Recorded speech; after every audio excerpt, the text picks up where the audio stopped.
기도하심으로 엎드림 새벽 기도로 나아가시겠습니다.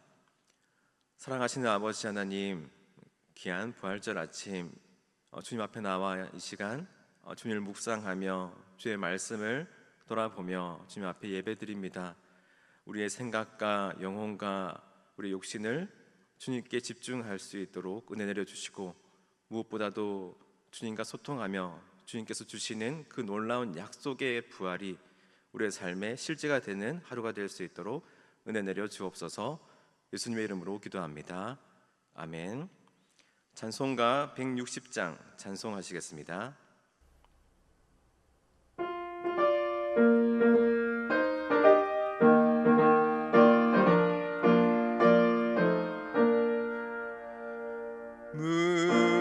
무덤에 머물러 예수 내 구주 새벽 기다렸네. 예수 내 주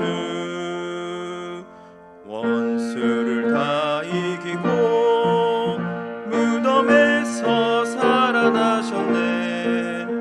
어둠을 이기시고 나와서 성도 함께 길이 다스리시네.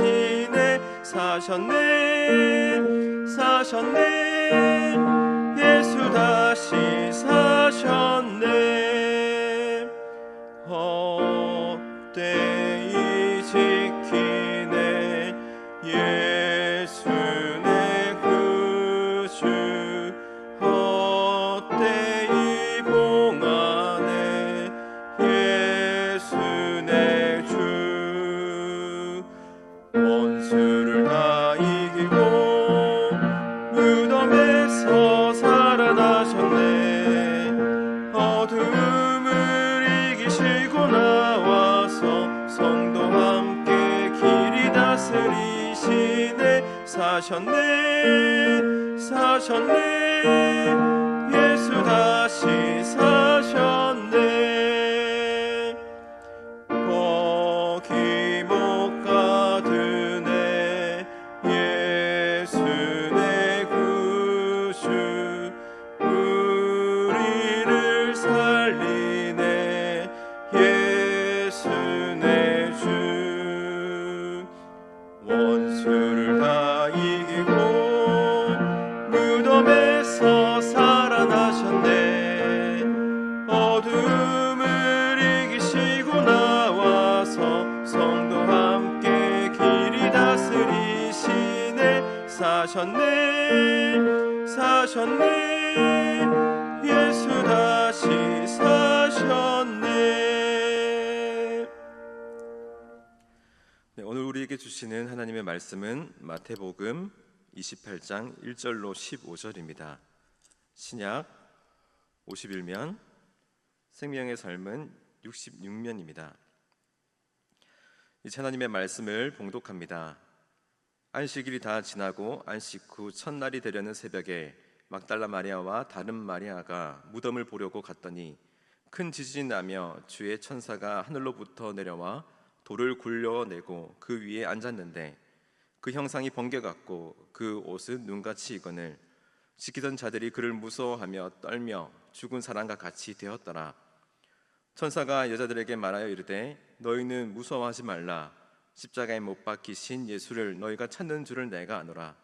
그가 여기 계시지 않고 그가 말씀하시던 대로 살아나셨느니라. 와서 그가 누우셨던 곳을 보라.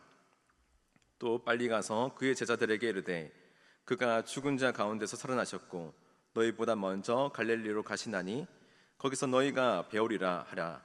보라, 내가 너희에게 일렀느니라 하거늘 그 여자들이 무서움과 큰 기쁨으로 빨리 무덤을 떠나 제자들에게 알리려고 다름질할세 예수께서 그들을 만나 이르시되 평안하냐 하시거늘 제자들이 나아가 그 발을 붙잡고 경배하니 이에 예수께서 이르시되 무서워하지 말라.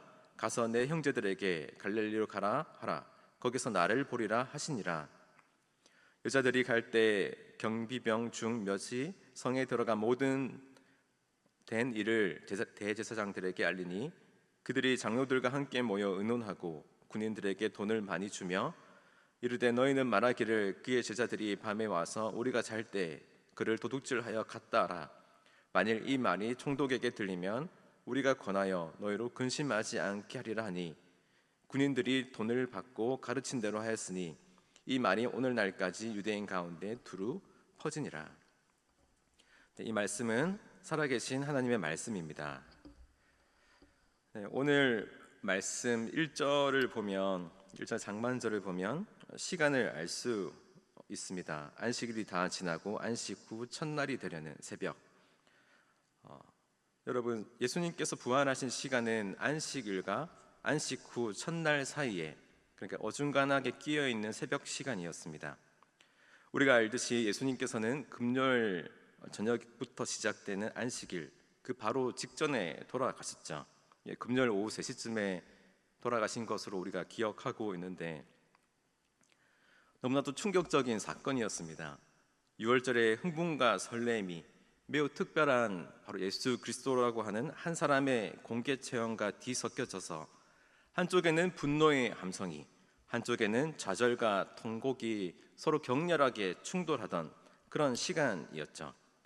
그리고 나서 곧바로 안식일로 들어갔고 그 안식일은 모든 것을 덮어버렸습니다. 따라서 여러분, 그 안식일은 모든 이해할 수 없는 충격과 비통함을 안식일이라고 하는 종교적인 적막함으로 뒤덮은, 어떻게 보면 무덤 같은 시간이다라고 이야기할 수 있겠습니다. 재판과 처형이 빠른 속도로 진행되며 엄청난 충격과 상실감만 남겼고, 그리고 진실은 무겁게 가려진 어두운 날이 된 것이죠. 특히 여러분, 제자들을 한번 생각해 보십시오. 제자들의 마음에는 그들이 꿈꿔왔던 이상적인 꿈이 한순간에 좌절나고 박살되던 시간이었고, 그리고 스승을 배신한 자기 스스로에 대한 분노가 그들을 뒤덮은 정말로 이해할 수 없는 이상한 날이었습니다. 그럼에도 불구하고 안식일의 규정은 지켜야만 됐던 것이죠. 따라서 예수님께서 큰 돌에 가려진 무덤에 갇혀 계시는 동안에 제자들은 매우 두터운 종교적인 덮개에 뒤덮여 분노와 좌절의 그 분노의 무덤 속에 갇혀 있었다라고 말할 수 있겠습니다. 그리고 나서 이제 안식 후 첫날이 되려고 하는 그 시점이 되었어요. 안식 후 첫날은 뭐죠? 우리로 하여금 생각나게 하는 날은 이제 월요일이죠. 일상으로 돌아가는 첫날이다라고 이야기할 수 있겠습니다. 일상이 시작되려고 하고 있어요. 그러니까 지난 안식일이 모든 상처와 분노에 대한 어떠한 설명도 없이, 또 진실에 대한 어떠한 규명도 없이 종교적인 규범으로 모든 것을 덮어버린 시간이었다면, 이제 새로 시작되려고 하는 일상은 어떤 시간입니까? 우리가 중요하게 시간을 들여서 일을 처리하기보다는 매일매일 우리의 일상과 루틴에 마음을 집중하게 함으로써 모든 과거에 중요했던 일을 망각의 강에 흘려보내게 하는 그런 시간이 바로 일상이죠. 그래서 이 일상이라고 하는 것은 그 어떠한 중요한 문제도 깊이 있게 또 제대로 다루어지기 못하기 때문에 어떤 의미로는 또 다른 무덤이다라고 이야기할 수 있겠습니다. 이게 일상이라고 하는 시간이죠. 여러분, 우리의 일상은 너무나 소중합니다. 밥 먹고 출근하고 대화하고 이런 여러 가지 일상들은 우리에게 있어서 매우 아름답게 그리고 고귀하게 만들어주는 소중한 것들이죠. 그런데 이런 일상이 갑자기 잔인해질 수 있는데, 그게 언제냐면 이 일상들이 우리의 삶의 전부가 될 때, 우리가 살아가는 삶의 전부일 때 이 일상은 우리를 잔인하게 만듭니다. 왜냐하면 이 일상의 분주함, 일상의 루틴이라고 하는 것들이 때로는 내가 시간을 들여서 의미 있고 가치 있다라고 생각하게 하는 어떠한 묵상하는 시간을 없애버리기 때문에 그런 것이죠. 그래서 일상의 분주함이라고 하는 것은 사실 우리가 생각하는 것보다 훨씬 더 우리를 멍청하게 만들 수도 있다라고 하는 것입니다. 그러니까 안식일이 모든 진실을 종교적인 행동 안에 일종의 진실의 무덤 속에 묻는 시간이었다면, 이제 일상이라고 하는 이 시간은 생계의 분주함으로 모든 진실 여부에 대한 질문을 애매하게 물타기하는 묵상의 무덤이라고 이야기할 수 있을 것 같아요. 근데 이제 이 안식 후 첫날 이 일상이 시작되면 세상은 또다시 우리를 일상의 톱니바퀴 속으로 몰아가게 할 것입니다. 그에 따라서 예수님의 십자가의 의미와 목적, 예수님의 그 무수한 약속의 말씀들을 신속하게 망각의 강으로 흘려보내게 만들겠죠. 여러분, 십자가와 부활, 영생과 구원이라고 하는 우리의 삶에 있어서 너무나도 중요한 이러한 주제들에 대해서 우리들의 생계 문제, 별로 보탬이 안 되는 추상적인 생각들이다라고 이야기하며 어느새 별거 아니게 무덤 속에 넣어버릴 수 있는 것이 바로 이 일상이다라고 하는 것이죠. 따라서 종교는 종교대로, 일상은 일상대로 우리를 무덤 속에 묻게 할 수 있다라고 하는 것입니다. 그러니까 우리가 머릿속에 한번 상상을 해보면 예수님의 무덤을 한가운데 두고 그 옆에는 안식일, 종교라고 하는 무덤과 그 왼쪽에는 모든 진실에 대해서 일상에 대한 추구와 분주함으로 인해서 중요한 일을 덮는 일상이라고 하는 무덤이 있다라고 하는 것이죠. 그리고 이 두 무덤은 예수님을 영원히 묻게 만들려고 하고 있습니다. 하지만 예수님은 종교적 행위의 무덤과 그 일상의 무덤, 그 두 무덤 사이에 있던 돌무덤을 깨뜨리고 부활하셨어요. 바로 안식일과 일상이라고 하는 그 어중간한 새벽 시간에 부활하셨죠. 그리고 진정한 샬롬, 진정한 평화가 있는 참 안식일을 시작하는 분으로 부활하셨습니다. 여러분, 우리들의 고귀한 일생을 헛된 욕망에 소비시키는 껍데기의 가짜 일상을 시작하게끔 만드는 것이 아니라 매 순간을 하나님의 은혜로 채워가는 진짜 진정한 일상을 시작하게 하시는 분으로 부활하셨던 것이죠. 여러분, 그에 따라서 예수님의 부활만이 우리의 과거를 해석하게 하고 과거를 이해하게 하고 과거를 올바로 봄으로써 화해케 해서 반복되는 일상이 그저 그렇게 스쳐가는 일상이 되게 하는 것이 아니라 참으로 의미 있고 가치 있는 일이 되는 일상이 되도록 만드시는 분이 바로 예수 그리스도의 부활이라고 하는 것입니다. 하지만 그 새벽에 일어난 이 위대한 또 영광스러운 부활은 놀랍도록 초라했습니다. 본문 보면 큰 지진이 있었고 하늘로부터 내려온 천사들이 있었고 그리고 그 무덤을 막은 무거운 엄청난 돌이 굴러버리는 사건들이 있었죠. 그럼에도 불구하고 이 위험 가득한 엄청난 사건은 단지 두어 명의 무덤 지키는 자들과 또 두어 명의 여인네들을 깜짝 놀라게 하는 정도였어요. 무슨 말인가 하면 여러분, 인류 역사상 가장 위대하고 충격적인 사건은 부활입니다. 근데 인류 역사상 가장 위대하고 충격적인 사건 현장이라고 하기에는 너무나도 초라하고 미약하죠. 대부분의 사람들에게는 전혀 알려져 있지 않은 그냥 무덤 지키는 자들 2명과 여인들 2명만 깜짝 놀라고 마는 그 정도의 사건으로 이 부활 현상이 일어났다라고 하는 것은 우리로 하여금 뭔가를 생각하게 합니다. 따라서 이게 정말로 하나님의 뜻이라면 거기에는 분명코 어떠한 의미가 있겠죠. 아마도 하나님께서는 이 부활 사건이 모든 사람들이 내 눈으로 이 부활을 봤기 때문에 믿게 되는 그런 방식으로 전파되기를 원하지 않았던 것이 틀림없습니다. 무슨 말인가 하면 내 눈으로 친히 봐야만 믿게 되는 부활이라면 우리들은 또다시 하나님의 말씀이 아니라 내 눈으로 친히 본 것만 믿을 수 있다고 생각하는 자들이 되는 것이죠.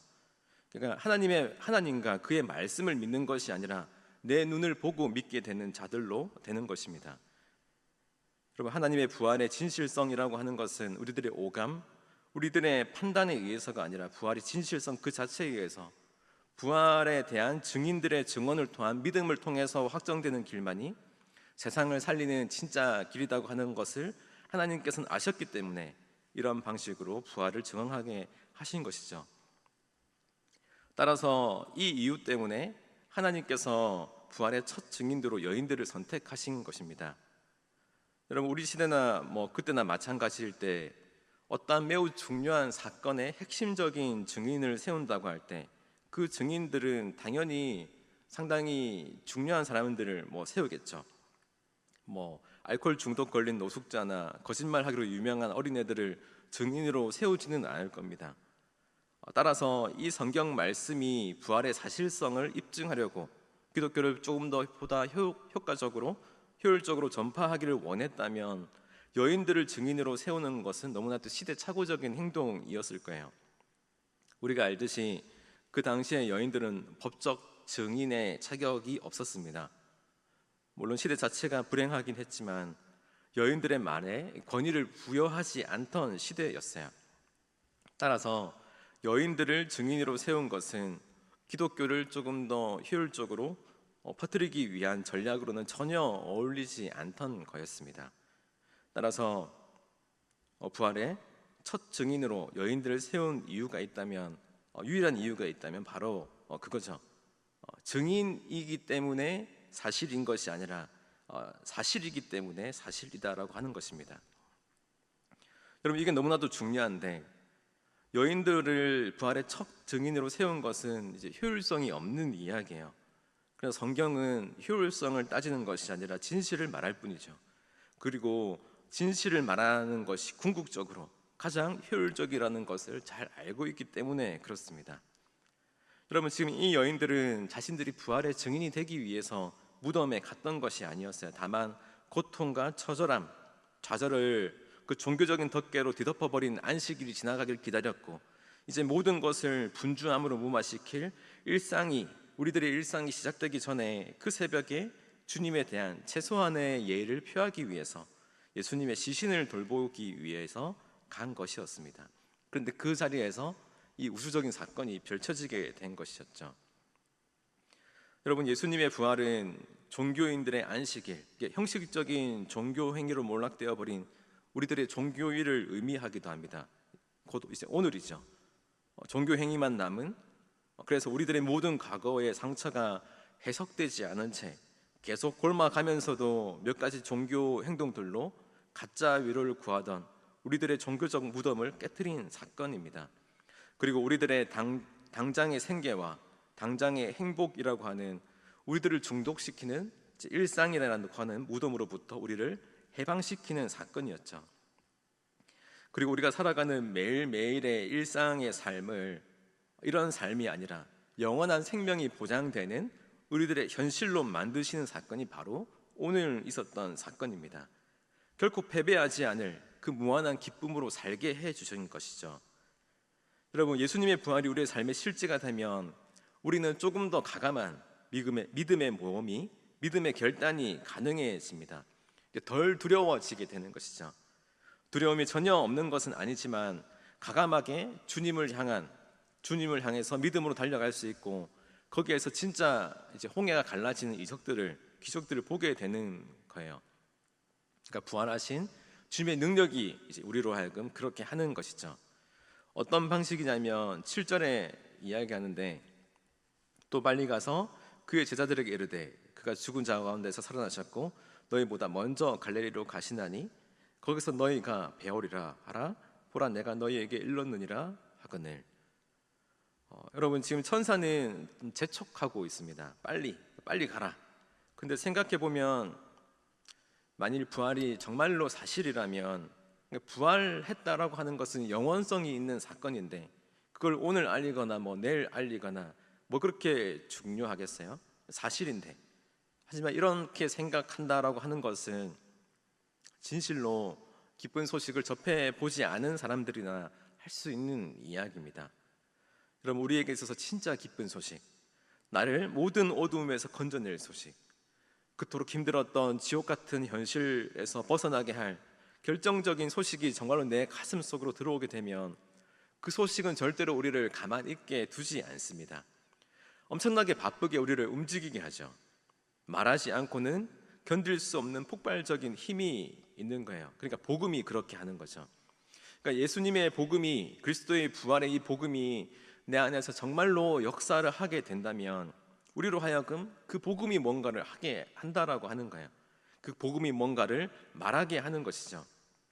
우리가 말해야만 하나님의 백성이 되는 것이 아니라 그 진리가, 그 복음이 우리를 움직이게 해서 할 수밖에 없게 만드는, 고백할 수밖에 없게 만드는 것이 바로 하나님의 은혜와 능력입니다. 따라서 여자들은 천사들의 명령 때문에 빨리 갔던 것이 아니라 그 소식의 기쁨 때문에 빨리 내달렸습니다. 8절에 그 여자들이 무서움과 큰 기쁨으로 빨리 무덤을 떠나 제자들에게 알리려고 다른지를 할세. 여자들이 달리는 모습을 한번 상상해 보세요. 그 여자들이 빨리 달려가서 전해야 될 첫 번째 소식이 뭐냐면 이제 예수 부활하셨다. 두 번째 소식은 부활하신 예수님께서 당신들을 갈릴리에서 만나기 위해 먼저 가서 기다리고 계시니 당신들 빨리 갈릴리로 가봐라. 이제 이런 이야기를 전하기 위해서 달려가던 것이었습니다. 결국 예수님은 갈릴리에서 제자들을 만날 거예요. 왜냐하면 비통함과 무력함만 가득했던 무덤 같았던 안식일을 여전히 보내고 있을 그들을 찾아가서 세상에 없을 평안함으로 제자들에게 새로운 길을 제시하기 위해서 제자들을 만나러 가는 것이었습니다.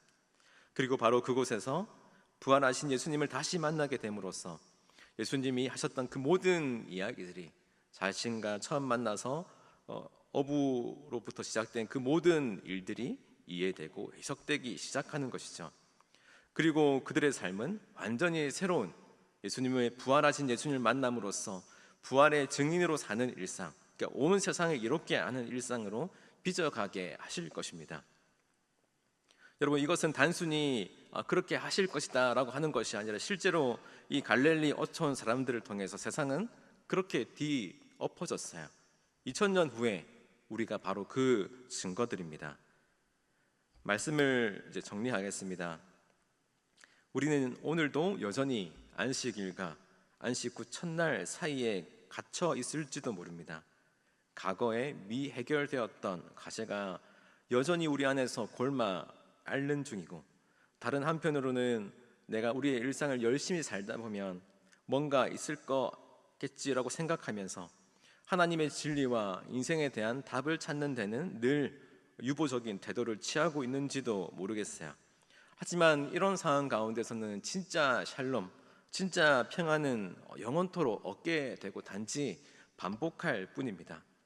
그 진짜 샬롬과 진짜 평안은 어떻게 생깁니까? 바로 오늘 내 과거를 진실로 이해하고 진실로 해석하고 내 과거를 진실로 화해하는 것을 통해서로만, 그리고 오늘 하루의 의미가 반복되는 일상의 루틴이 아니라 내가 진짜 중요한 것이 무엇인지 묻고 답하고 그리고 이 답을 누리며 살아가는 것 안에서만 진정한 샬롬과 평안이 시작되는 것이죠. 바로 오늘 부활하신 예수님을 만남으로서만 가능한 일입니다.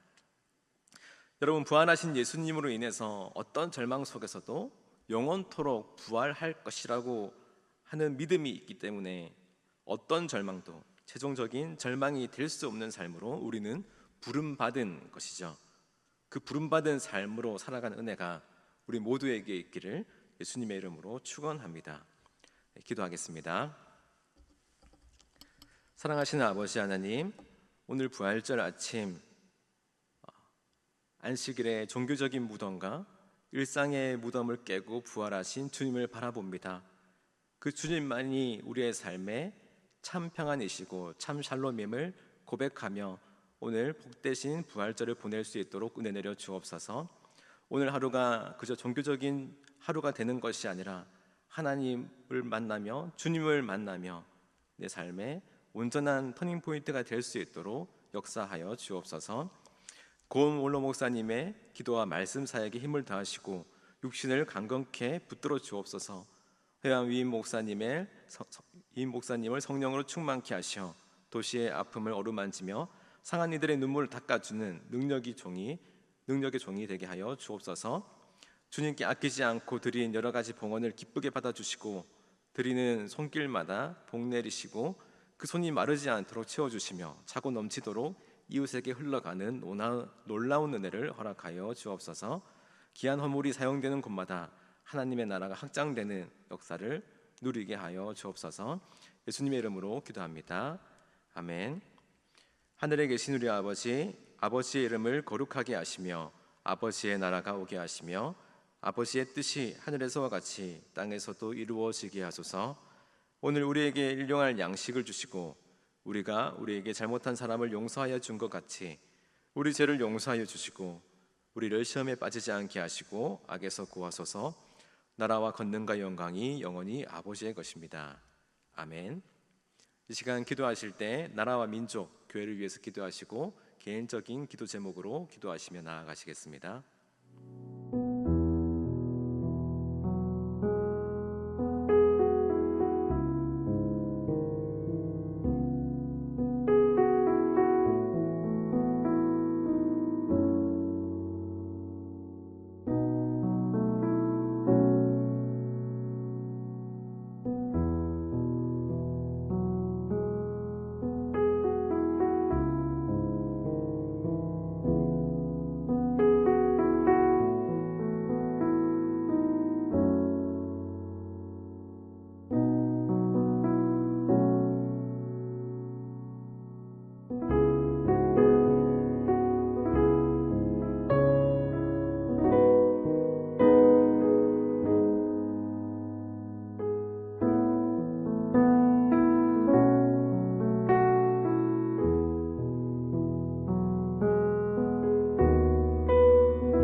주